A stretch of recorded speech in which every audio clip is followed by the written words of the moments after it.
It's talking about literally writing these on our hands and on our foreheads. No, it's about putting it in your chest.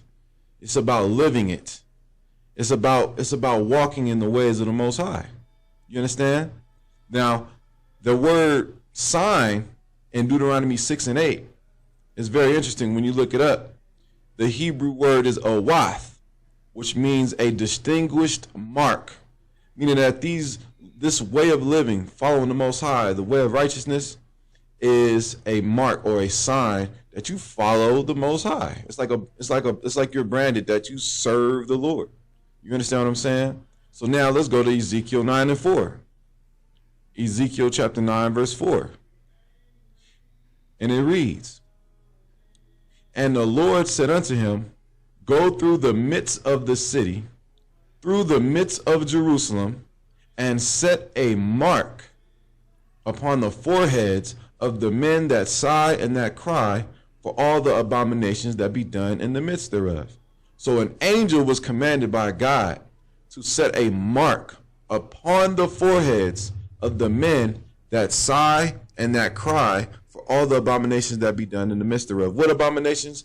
Them passing laws for a man to marry a man, woman to marry a woman, them pushing the transgender agenda, pedophilia, tattoo parlors, strip clubs, the oppression.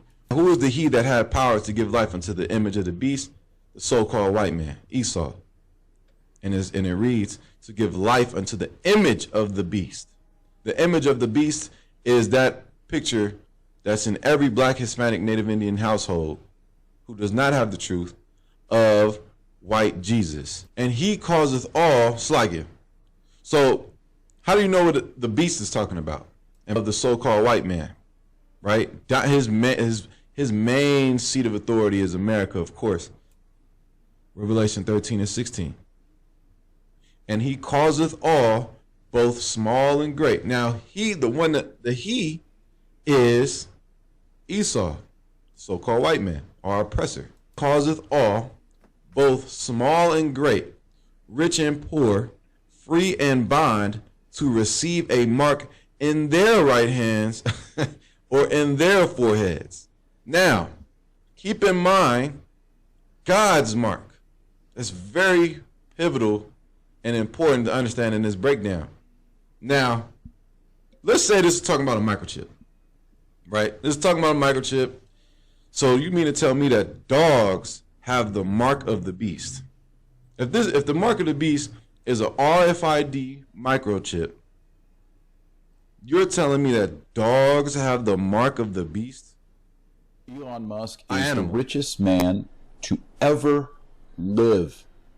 And many people have asked, is Elon Musk the Antichrist? And that observation or that question derives from the book of Revelation, chapter 13. And people have noticed that there's two details about the Antichrist that currently on planet Earth right now, Elon Musk is the only person, it seems, who fulfills those two details. Now, there are many more other details I've documented in my book, Antichrist and Apocalypse, describing who the Antichrist will be. But in these two instances, Elon Musk seems to fit the description. Now, the first one is somewhat obvious. It's from the end of chapter 13 in the book of Revelation. And this is the part about the mark of the beast. And he shall make all, both little and great, rich and poor, freemen and bondmen, to have a mark on their right hand or on their foreheads, and that no man might buy or sell, that he might have the mark and the name of the beast, or the number of his name. And here is wisdom. He that hath understanding, let him count the number of the beast, for it is the number of a man, and the number of him is 666. Neuralink. Now, what is Neuralink? Neuralink is a company founded by Elon Musk, I think in 2016, and he's talking about implanting chips inside of your head. He says, initially, it will help people. For example, people who are paralyzed may learn how to walk and move again. And people who are blind will be able to see again. In other words, he's saying exactly what Jesus Christ once said, right? He came to heal the blind, make the lame walk. Also, it can be an input and an output. And he's saying that they'll be ready in... I'm not letting Elon Musk stick a computer chip. I want to give all the praises and the honor to Yahweh Bahashem, Yahweh Shah Bahashem, Recha HaKodash, and double honors to the elder apostles and the bishops of Great Millstone. Honors as well to the other elders, you brethren, you fellow believers of this truth, you supporters of this truth. Shalom to you for you sisters. Shalom to the elect. A kind of a two-part video on the mark of the beast. This man here is Dr. Taylor Marshall, who seems to have more knowledge about Revelation 13 than an Israelite.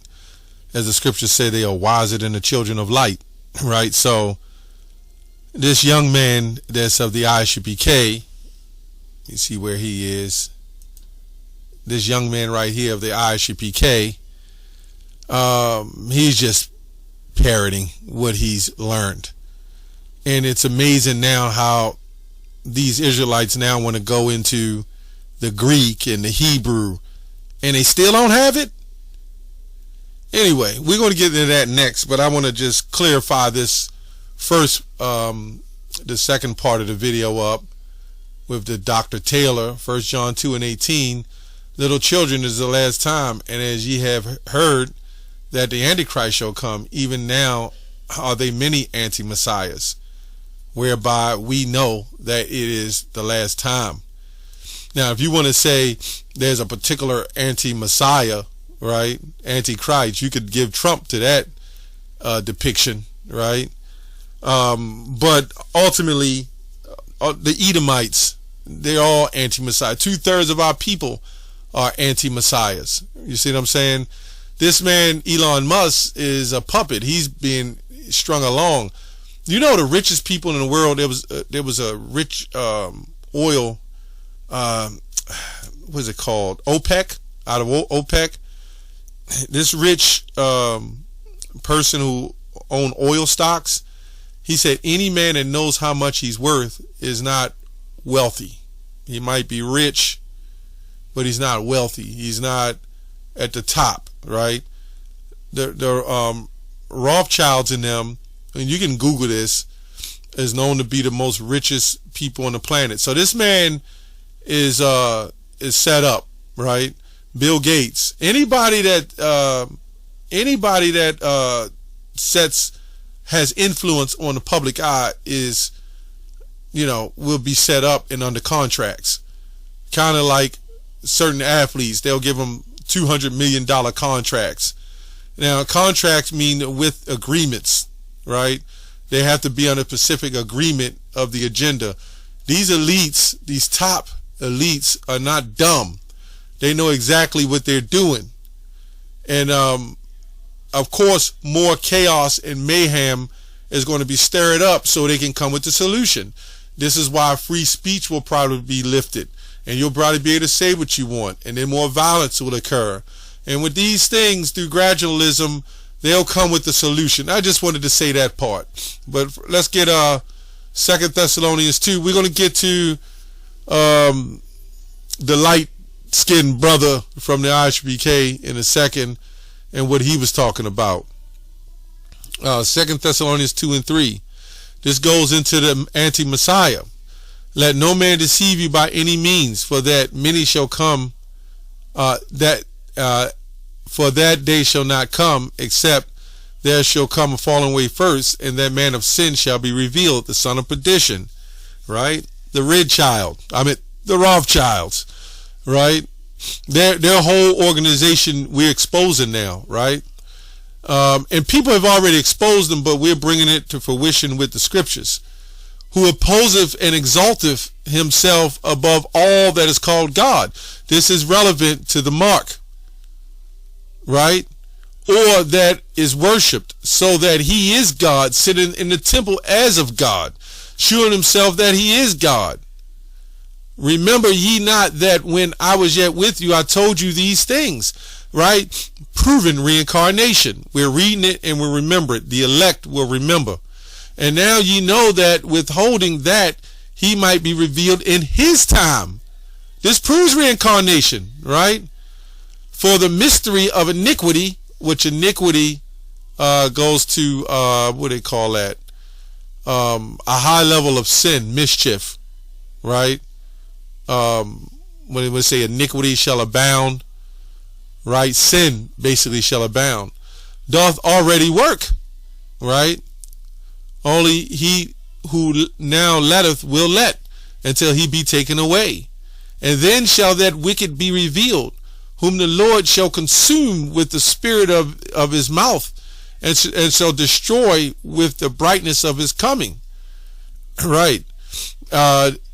Esau is going to be destroyed, right? Let me jump on down. And the deceivableness and unrighteousness in them that perish, because they receive not the love of the truth. This is really going in the Israelites, right? That they might be saved. And for this cause, God shall send them a strong delusion. That's these guys, these other Israelites, that they should believe a lie, right? And they'll read this and say it's talking about us now with the chip. That all might be damned who believe not the truth, but had pleasure in unrighteousness. So now we're going to jump to this guy, this brother, and he pulled out all the times you see Mark, right? Let me pull that up. Yeah, let me pull that up. Let me see how many times you see. I don't know how many times the word Mark is in there, but obviously, well, you like the book of Mark, okay? Not the same Mark in Revelation 13 and 16. Okay, so let's go. Let me go here and say mark them, which we know is in Romans 16. And then we're going to clear this up. We got to keep doing this, but it's all right.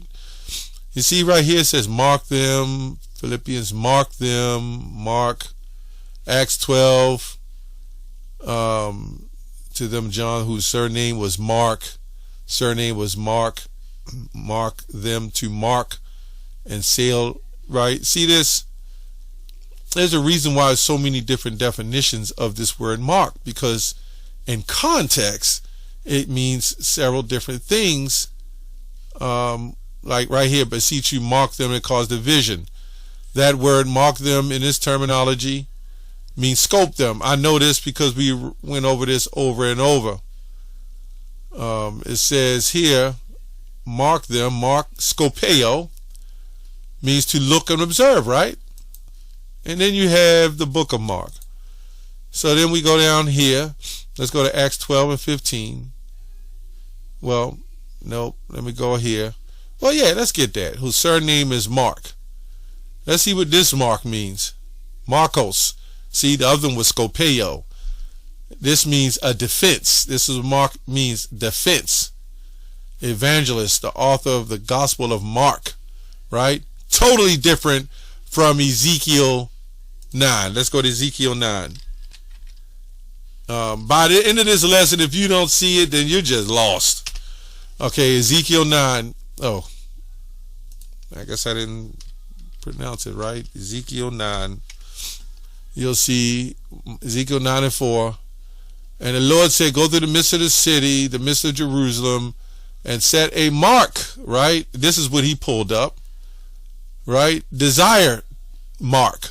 Mark of sign of exemption. Let's go deep in the Strong's definition. H8427.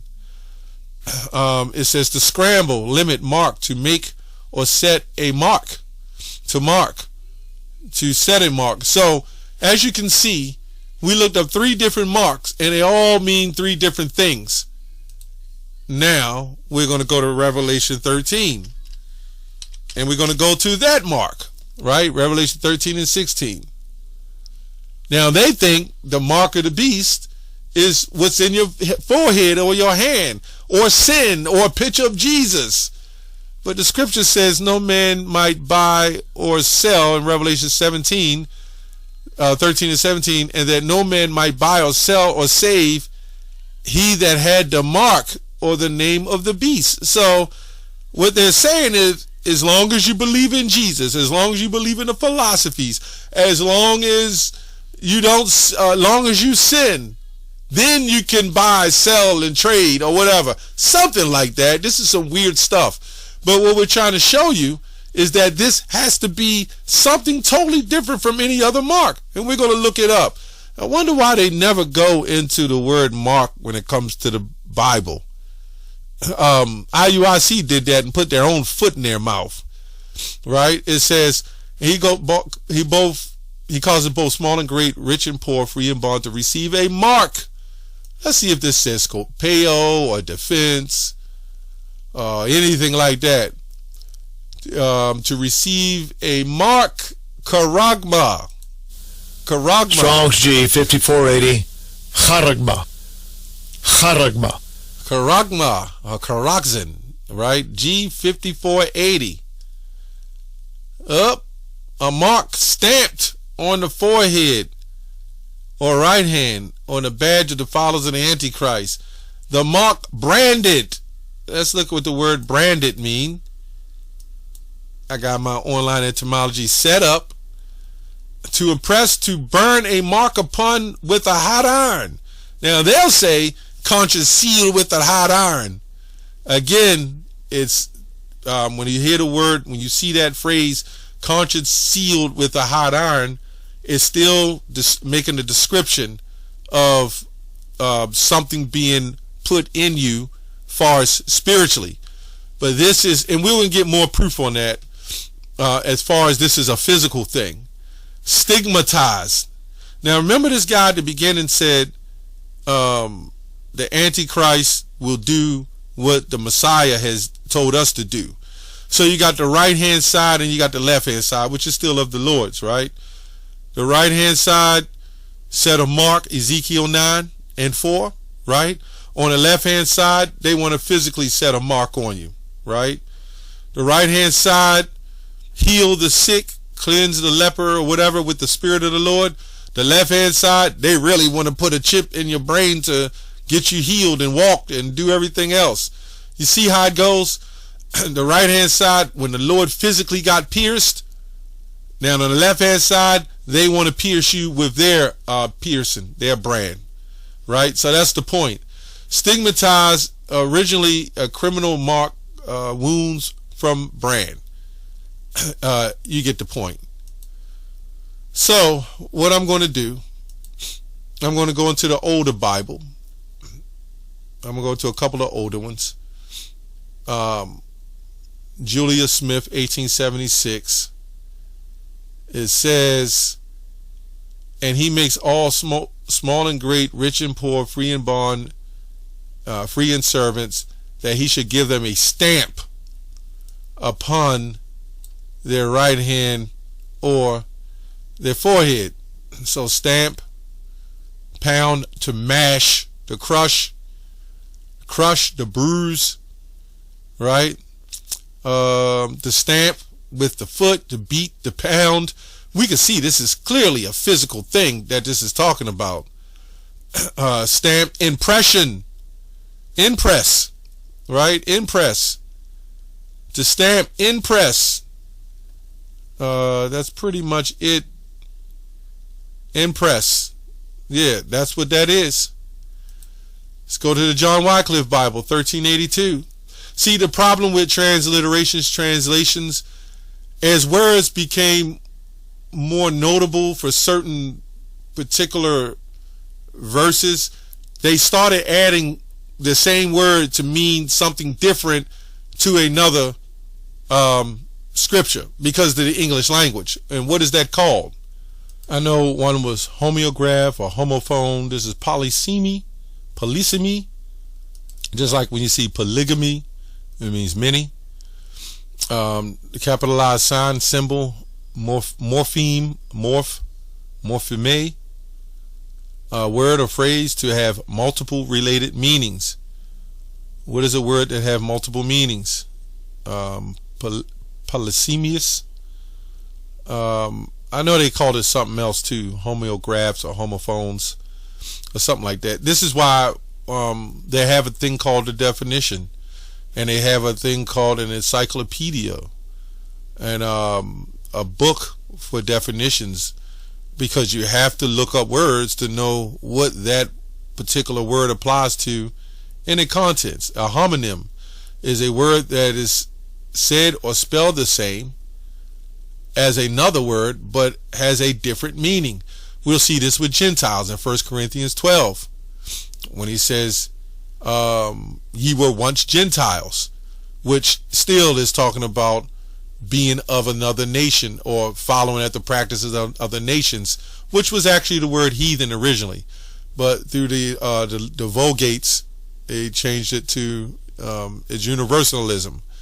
And the English language is loaded with universalism, right?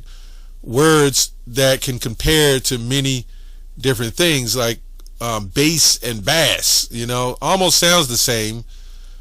I was looking at a lady back of her shirt. She had bass, and it's spelled B-A-S-S, like with a fish. But when you listen to music and you want that bass, it spells a little different, but sounds a little different, but it still has the same meaning. I mean, the same words, same letters. So you can get confused when you see Mark, then you see Mark, and then you see Mark. You get the point. So let's go back here. Stamp, branded upon horses, sculptured, right? See this? Things carved and sculptured, graven mark, right? So we go back. We want to go now to I want to go to the older Bible, which I went over this before. And he shall make all small, great, rich, and poor, free and bond to receive a character in his right hand or his forehead. So let's see what that means. Character means branded on the body, drawing used in sorcery, like when you see the cartoon character, the writing, the scribbling. That's what you would call the character. Now, of course, it also translated to somebody's image, which that goes different folds.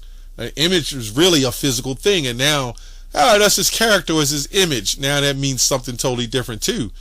But when you go back here in the 14th century, especially when this was all written in the 1500s and before, 1300, 12 centuries, it was character, right?